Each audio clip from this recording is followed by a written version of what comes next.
नाही, मी आता आमदार असताना राज्य विधानसभेत एक कपात सूचना मांडली होती. त्या कपात सूचनेचं उत्तर मला आता या 25 तारखेला आलेलं आहे. त्यानुसार महाराष्ट्र शासनाने व नॅशनल हायवेने एक प्रोजेक्ट सेंट्रल गव्हर्नमेंटकडे पाठवलेला आहे.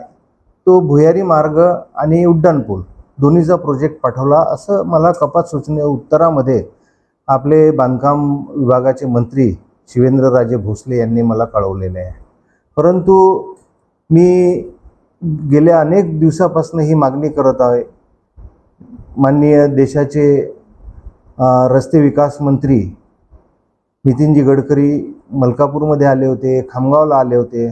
त्यांना भेटून मी विनंती केली होती की नांदुरा शहराच्या गरजा ज्या आहेत, नांदुरा शहराचा व्यापार जर उड्डाणपूल झाला तर तो अफेक्ट होईल, त्या व्यापारावर दुष्परिणाम होऊन तो व्यापार संपुष्टात येईल.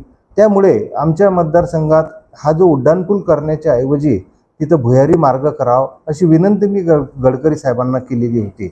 आणि जो तिथं एक्झिस्टिंग जे आहे तिथं आपण भुयारी मार्ग करत असताना लाईट व्हेकललाच तो भुयारी मार्ग करू शकतो. हेवी व्हेकलसाठी आपण बायपास सजेस्ट केला होता, असं मी एक प्रपोजल दिलं होतं.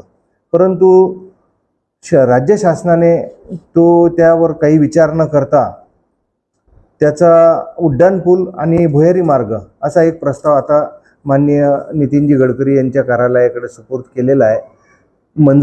मंजुरातीसाठी तसा प्रस्ताव त्यांनी दिलेला आहे. परंतु आता अजूनपर्यंत अद्यापपर्यंत मंजुरात काही मिळालेली नाही. परंतु माझं आजही म्हणणं तेच आहे की हा जवळपास 240 कोटी रुपयाचा प्रोजेक्ट राज्य शासनाने आणि नॅशनल हायवेने गडकरी साहेबांच्या कार्यालयाकडे जो वर्ग केलेला आहे मंजुरीसाठी, तर तो न करता जवळपास 150 कोटी रुपयेचा हा प्रकल्प तिथं एक्झिस्टिंग अंडरपास लाईट व्हेकलसाठी आणि बायपास हा असा जर केला तर जवळपास शासनाचे 100 कोटी रुपये त्यामध्ये वाचतील, शासनाची बचत होईल. आणि गरज नसताना आमच्या शहराचं विद्रुपीकरण थांबेल आणि शहराचा व्यवसाय जो अफेक्ट होऊन राहिला तो निश्चितच त्यापासून आम्ही आमच्या व्यापाऱ्यांना आम्ही एक दिलासा देऊ शकू. शासनाने त्या बाबतीत अजूनही मंजुरात अजूनपर्यंत या प्रोजेक्टला झालेली नाही. म्हणून माझी आपल्या माध्यमातून शासनाला विनंती राहील, गडकरी साहेबांना मी वारंवार विनंती केलेली आहे आणि आता सुद्धा तुमच्या माध्यमातून विनंती करतो की तिथं एक्झिस्टिंग अंडरपास करावा आणि बायपास करावा. हा जो बायपास आपण करायला सांगत आहे ते किती किलोमीटरचा आहे आणि त्याचा काय फायदा होणार आहे जड वाहनांना?